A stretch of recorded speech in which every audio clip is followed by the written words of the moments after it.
In this episode, I'm going to take you through making this beautiful pair of bathroom cupboards. They're solid timber face frame construction with proper cabinetry internals. And I'm going to take you through the whole process of making these from start to finish. So you're joining me now in the workshop. I'm just planing up the timber for this project. We're working with solid tulip wood timber, which the Americans might refer to as poplar timber. And this is 27mm thick, which is a pretty standard size for me for kitchens and sort of cabinetry face frame furniture. It's pretty much a stock item that I keep in the workshop ready to go whenever I need it. How well you plane your timber is really paramount to how good your finished result will be. So I'm paying particular attention here to make sure everything is lovely and straight and the fence is set square and all the pieces are coming off the machine straight and with a square edge that I can then push through the thicknesser to get all the pieces nominalised to a nice even size. This is what I worked the cutting list out from. It's a 2D drawing of the face of the cabinets, which has all the timber components shown in it. These long pieces of timber are the sides of the cupboards, like the upright, we call them the frame jambs. And they need setting out according to the drawing. Now what makes a good joiner is working with the materials you've got in the absolute best manner possible. So we have a good look around the timber and tessellate it, looking for any imperfections, like this piece here, which hasn't held up off the planer where a bit of material has been hit with a forklift or something. So I'm going to put that to the back of the face frame. Most of this is going to get cut off in a scribe when the cupboard is fitted. So this inside edge here is going to make up the inside edge of my door jamb. I'm just going to tessellate it so that I've got the best space pointing out, which is what you see when the cupboard is finished and fitted. And you're looking for every imperfection you can and trying to hide it or disguise it as much as you possibly can within the piece that you're making. And my face mark here, so that means it's the face. It points off to the inside edge. And this mark here shows me that it's my inside edge. Now if you put two of these together, they should point at each other as you're setting them out. So as you're putting your markings on for where the mortise positions are going to go, they will point at each other. Got my handy setting out tape on this one.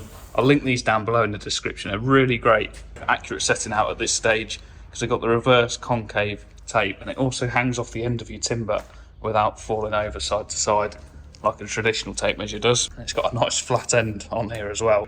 I won't bore you with the details, but I'm marking the outside edges of all of these rail positions. But in effect, I'm going to go 1095, for example, in the middle rail, and then mark a 120mm deep rail either side, and they will be the line positions on my pieces of timber.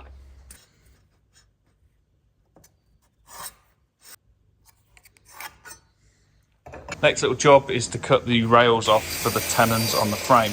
So these are going to be all the rail pieces, they're the wide sections of timber. So I'll cut them off to length on the cross cut, then head over to my tenoning machine to make a nice little stub tenon of 35mm. And these frames have got a bevel on them as well to suit the theme of the house. So the little bevel at the bottom of the cut there is a scribe at 45 degrees to make up that joint.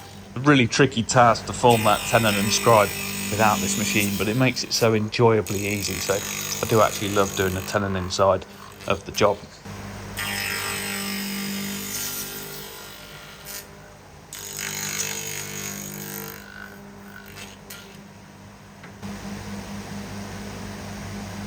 Then the counterpart to a tenon is a mortise. So we head over to the mortiser and the lines we set out earlier on the stiles of the frame. We're just going to mortise between them to a depth that's enough to clear the tenon that we've just created.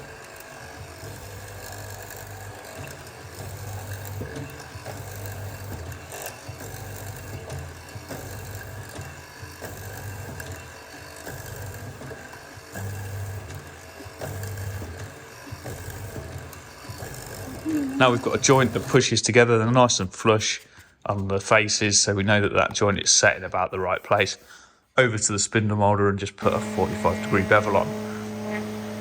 Some of the pieces are actually for the doors because I've machined the doors and the frame at the same time.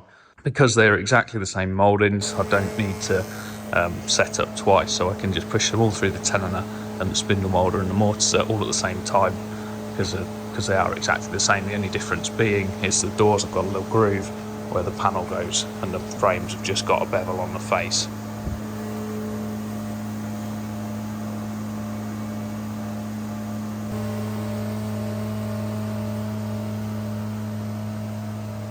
I would definitely advise using push sticks or a small piece jig like I'm using here to machine these things rather than using your hands to get near the blade. Couldn't tell you where this came from, somebody gave it to me, but that's the only label that's on it, so maybe you can find something out about that. Well, it basically consists of a sliding stop to pinch the piece of wood on the end grain with like a cam action sprung clamps. That's, while it's cam action, it's also sprung loaded, so it sort of accommodates whatever length you set it to. Really good bit of kit. Them small bits you can keep out of the way, and even if it does catch and throw it out the machine, you sort of stood well back from it and the bit of wood's going to fly back that way and not damage you. I had actually sanded all the inside edges of the long pieces, but these short little bits I've got to sand by hand. Something heavy like a belt sander on such a small part is going to do some damage if you hold it incorrectly. That's all the bits machined for the frame, but they don't go together because of them short mortise depths that we did. So I kept the mortise chisel high. So just got to take that a little bit out with my special router cutter now. There's a little sneaky tip when you're mortising is if you take the inside edge of your mortise down a little bit deeper, so on a cross section. So if we're to see invisibly in that mortise, what I've done is took the first chisel bite a bit lower and the rest of them are at this height, sort of coming out the end. And what that allows me to do is run the router in, and instead of getting jammed up at the end with sawdust, it gives a little bit of clearance for the router bit to run right past over this bit and do it nice and smoothly. You probably see me doing that when I was mortising, but it's on this stop here, so that's my setting for going deeper with the chisel. It's on that little collar ring there, and then you just flip that arm around and it stops it. That's my haunch setting, so the chisel sits a little bit higher in the piece of timber. There's a little top tip if you're using this method, just to create that bit of clearance room.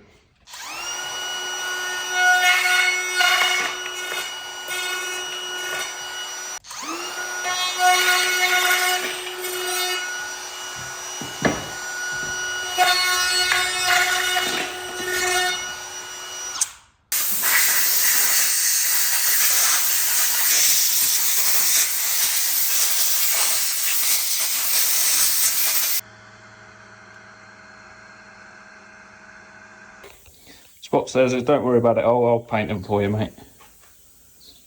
I'll get them done for you. You want to do it now? No problem. Just set me paint up in my pump. Get these inside edges sprayed, so I've just taped over the joints on this one. I don't always do that, it's not really necessary because the PU glue sticks really well, even if it's been painted, so it's not necessary, it just makes for a little bit of a tidier job. Yeah, spray these inside edges, so now they're all sanded. And I'll get 2 coats on there and sand it back with the glue up.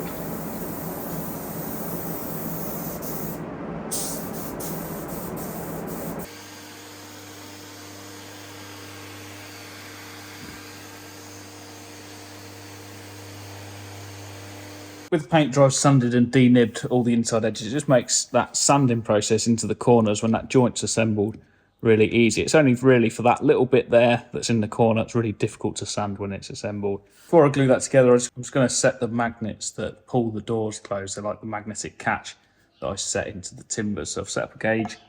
I'm just marking from the face or the back face of the timber, a little divot hole, and I can drill them down the diameter of the magnet and set them in with the filler and fill over the top of them, and they create like a hidden magnetic catch that's really, really high quality.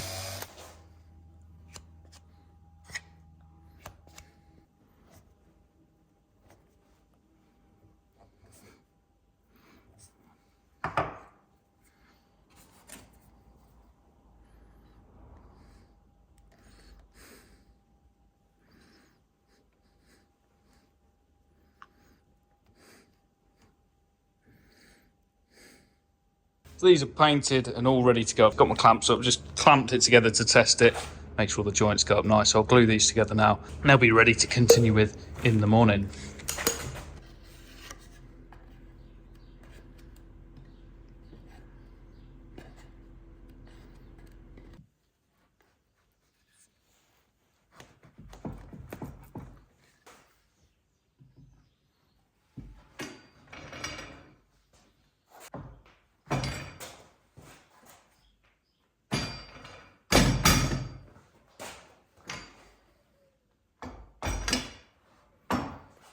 thinner side of this rail is the finished edge of the cabinet. I'm just protecting that with a little batten while I clamp it up.